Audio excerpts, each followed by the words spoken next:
Entertainment کے نام پہ، جناب ہم تو ریفریشمنٹ کے لیے اکٹھے ہوئے تھے. یہ مخلوط ڈانس، یہ گانا بجانا، یہ فلمیں دیکھنا، یہ گند دیکھنا، اور یاد رکھو یہ ٹی وی پہ لمبے لمبے ڈرامہ سیریل دیکھنا، اور پتہ نہیں کیا کچھ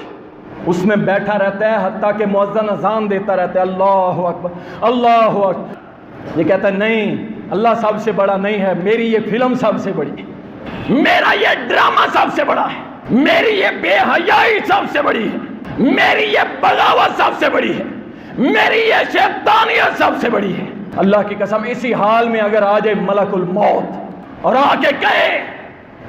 اللہ کے پاس تیرا بلاوا آ گیا اور تیرے کان میں لگی ہو ہینڈ فری، نظریں تیری فلم کے اوپر ہوں، اور ملک الموت تیرے سر پہ آ جائے اور تجھے اتنی بھی جرت نہ ہو کہ اپنی ہینڈ فری نکال دے، کیا جواب دیں گے اللہ کو؟ ہم کس منہ سے اللہ کے پاس جائیں؟